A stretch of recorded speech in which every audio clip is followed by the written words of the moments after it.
the Deputy President of the Republic of Kenya, Rigathi Gachagua, my colleagues, the CSAs, Ministry of Education, Water and Sanitation, the Principal Secretaries, and all our technical teams, Your Excellency, especially the technical team for this high-level platform. I want to recognize the great work that Ibrahim has presented here. I think they have captured the reasons why we are here very well and highlighted what we need to do and where we are. Allow me, Your Excellency, and thank you very much for giving me this opportunity to speak ahead of my other colleagues. His Excellency is in Kibera at 11, His Excellency the President, and therefore I appreciate you allowing me to speak ahead. And therefore say just a few remarks, Your Excellency. I believe my technical teams are here, Lilian. The director, Lilian, is here with the other, yes. Those will be able to handle the technical issues and of the programs that we are handling as listed. It is a great honor, Your Excellency, to address you today as the chair of this forum to highlight the implementation status of the donor-funded program under my ministry that are a matter of subject in today's discourse, all being implemented through the State Department for Housing and Urban Development. Your Excellency, although we are covering today the 10 counties, we are working beyond the 10 counties, and because our program is one, allow me, even if I touch on the others that is still within the presentation. The programs Kenya Urban Support Program and Kenya Informal Settlement Improvement Program, that is KISIP and KUSIP, are now on their respective second phase of implementation. This is largely as a result of the resounding success and need that remains unmet in supporting urban institutionalization and urban infrastructure, as well as improving our informal settlements. Your Excellency, allow me to give a brief overview of the respective programs. The Kenya Informal Settlement Improvement Program aims to improve the living conditions of people living in informal settlements through provision of security in Kenya, upgrading of infrastructure, and enhancing livelihood opportunities and support towards institutional capacity building for slum upgrading. Your Excellency, I found myself in trouble with the word slum upgrading when I was being vetted, and therefore we still need to think about this as a forum and as a State Department. Parliament was not very happy with that word or description. In KISIP 1, which was implemented in 14 counties, was jointly financed by IDA through the World Bank at a cost of US dollars 98 million. And then AFD gave us 38.5 million US dollars, and CEDA gave us 8 million US dollars. The government of Kenya provided the 10% of that funding, the counterpart.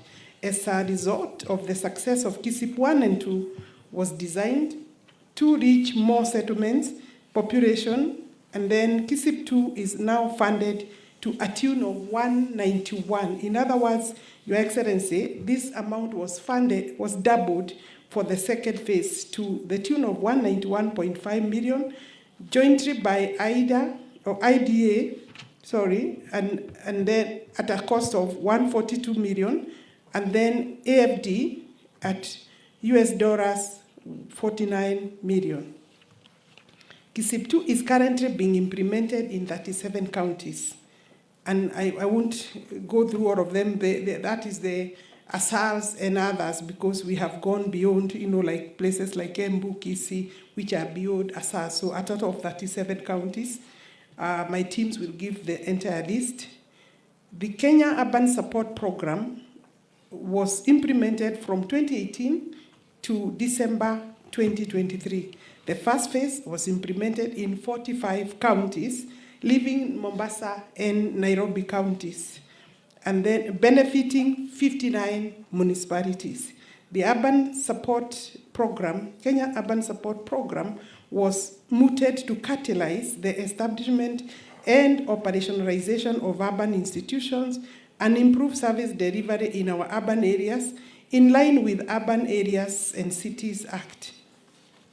As a result, Your Excellency, of its success and drastic growth of our urban areas, KUSIP 2 will be implemented across 79 municipalities, 20 more than the initial ones, 59, and that therefore includes, within the 79 includes Dadaab and Kakuma, with a big population, Your Excellency, being covered at those refugee camps. The program will run for 5 years from 14th March, and we launched this program at State House 14th March to 30th June 2028. The new program, Phase 2, will have a cumulative amount of $350 million US dollars. Out of that, US $300 million being the loan, while $50 million US dollars is a grant. KUSIP 2 will use 2 financing instruments, that is Program for Results, for financing of county-level investments, and indeed, the counties are critical and they are the ones doing the procurement and implementation. And then the other instrument is IPF for national-level activities related to the program in terms of management, Your Excellency.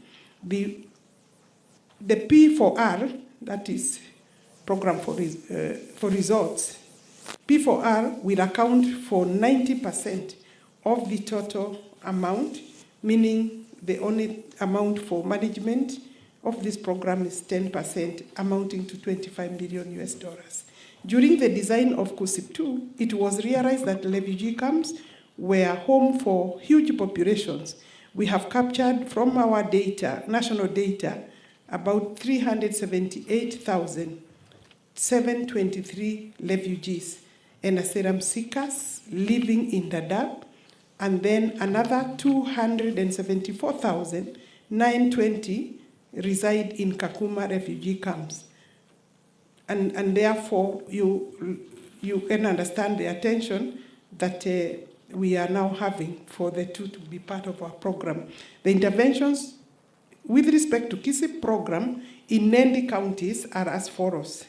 KISIP 1, under land tenure regularization component, land planning and titling was undertaken in Garissa County under KISIP 1. A total of 7,580 leases, or titles in another word, were prepared and attestation has been undertaken. I'm happy, Your Excellency, to report that issuance of the leases is in His Excellency, the President's diary for this month of September. KISIP 2, planning and survey is currently underway and in various stages of, that is in Tana River, Marsabit, Turkana, West Pokot, Wajir, and the details of how many settlement schemes are in my presentation. There are quite a number. Under the infrastructure upgrading component, the program will include upgrading of roads, drainage, lighting in Wajir County, Lamu settlement, Lamu, where we have 6 settlement schemes. The 2 counties have already procured contractors to implement the works, and to note, the Governor, Lamu County, has already commissioned the works, and we are working very well with most of the governors in these counties, Your Excellency. And I think the relationship should be encouraged and strengthened as part of our maybe results expected from this meeting. All the NEDI counties will benefit from the slum upgrading, all the 10 counties. In addition, as earlier mentioned, the project is assisting another a total of 30 counties, including West Pokot, Wajir, Tana River, Ramu, Mandera, in the development of specific slum upgrading and prevention strategies. Under the first Kenya Urban Support Program, disbursements of 2.3 billion shillings for various infrastructure projects were made in the counties of Garissa, Isiolo, Lamu, Madera, Marsabit, Samburu, and Turkana and Wajir. Then the second, KUSUP 2 aims to upscaling and enhancing the implementation of KENAP, the National Urban Development Policy Program, and I'm glad that here we are dealing more at high level with policy, as well as strive to address the urbanization challenges in Kenya. Our urban areas are bedeviled with massive challenges because of mushrooming, haphazard developments. Honorable Your Excellency, the window of the host communities and the refugee component for this program is for us a winner and should be supported, and we are happy that it is part of this second planning. In conclusion, the key challenges faced under the respective programs are, for example, delays by counties in appointment of engineers, simple or administrative works like appointment of engineers and municipality managers and project managers. Other problems is delay in the location of existing services on construction where live. Sometimes it is necessary to remove people in a way of displacement, but that cannot be done without participation of the county, and that is something that we need to address as we are addressing the challenges facing us. Of course, through statutory approval of LP and LUDPs by county assemblies, specifically Tana River has had that challenge. Low absorption of funds, Your Excellency, we will find across the board, this is a big challenge for all of us, and I think no one person should take the blame. We should all share the blame, from state departments to the ministries.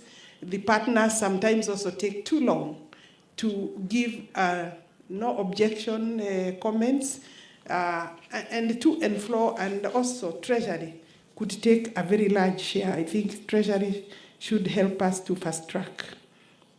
Your Excellency, there are many other, my ministry proposes the following as interventions, and I think this is where possibly we are, that counties are encouraged to partner with other national government agencies, that is Kura and Kera are critical, and of course, Energy Ministry for purposes of infrastructure. Counties should interact with service providers for purposes of relocation, and especially when it comes to moving waivers or compensation. The project is engaging the county, the Council of Governors, and I want to confirm that we work very well with Mary Mwiti and her chair, Anne Waiguru. Mary Mwiti, the CEO of County of Governors, of Council of Governors. Your Excellency, finally, there is a big challenge because of the county government's additional funding law that has to be dealt with. The disbursements of funds to the counties get stuck before this is completed as an exercise. And I think that is something as a government we need to agree on how to deal with, because it's becoming one of the biggest